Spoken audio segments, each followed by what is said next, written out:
tremendous energy. Desmond would not fall under the category of what I described today. He came out, he was just a warrior. Darnell Gant, when he came back in the second time, I thought played with more energy. First time when we came out, I didn't like his energy. But Desmond, I thought Desmond battled. Martin Breunig, while he was in, I thought he showed some energy. Coach, your thoughts on Nate Walters? I said earlier, people so caught up into these mock drafts. I've never seen his name on there. He wasn't a McDonald's All-American. I talked to our team before the game about a situation when I was an assistant where we played against a team in a big tournament, and we had the same exact situation, a team that didn't have a lot of Sports Center highlights, had a lot of guys that you never heard of, and our team was really, really good, and we thought we could just come in and step in the door and win the game, and you could just see we just thought it was a victory when the game was scheduled. By the time the game was over, I think Steve Nash had scored about 29 points, led the Santa Clara team to a victory over us. And this story I told our team before the game. Don't let this happen. Walters, besides the points, he seemed to dominate the ball in the full tempo, so you guys I haven't seen a performance like that since Jason Kidd was in the then Pac-10, where he controlled the entire game. Guy played the entire game without a turnover. Without a turnover. 7 assists, 34 points. I mean, that's a heck of a game. And their guys played off of him. Some of their other guys scored because of the pressure that he put on his team. I thought it was an awesome performance. One of the best performances by point guard I've ever seen at this level. Is you guys stepping out enough in the threes, or were they just dropping deeper? Early on, we were giving up too much penetration, and we didn't do a very good job on their draw and kick situations of defending the shooter. We were committing over too much. And they weren't in the lane as much in the second half as they were in the first.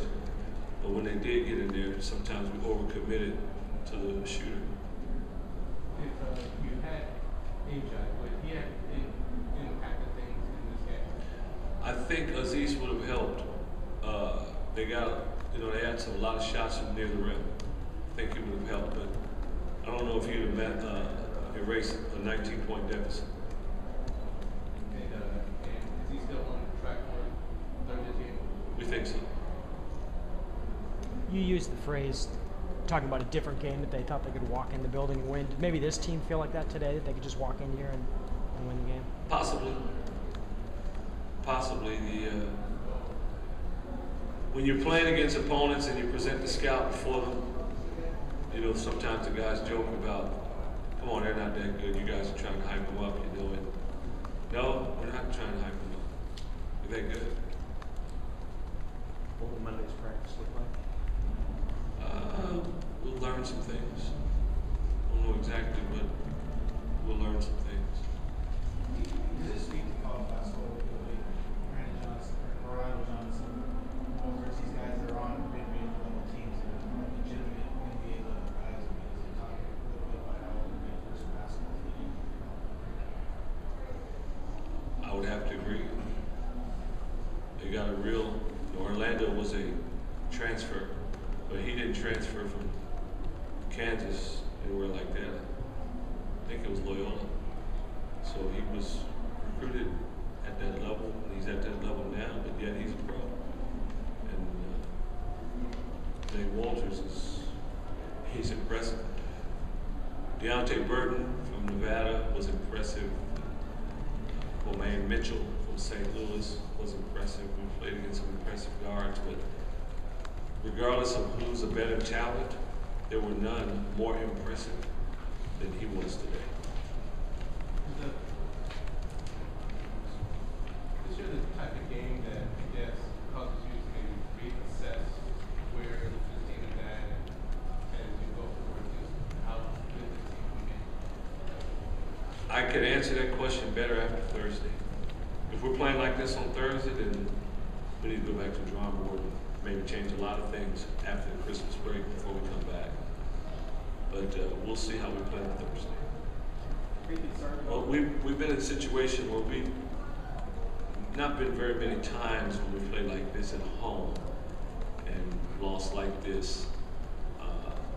But in situations like this before, we've been able to get back and get our team's attention and look like a different team. I remember last year we lost 3 consecutive road games, and we played Cal. I think the next game after that, won by 20 or 30 points. Cal was really good. And I remember Coach Montgomery afterwards saying, "We must have had a good week of practice," because he knew how bad we were playing. So if this happens and you're playing 2 or 3 games like this, then is there time to panic? That question gets asked. If we're doing this again, Northridge, time to panic. But right now, we'll have a few days to try to be much better than we were today. Lorenzo, there's still a lot of basketball to be played, but your resume for the non-conference is almost finished. Do you think you might have to play your way in by winning, a conference tournament or something? Could this hurt you in terms of that? What we have to do is, you hear me say this all the time, but I am not going to get caught up in what we have to do and what we have to win to get somewhere.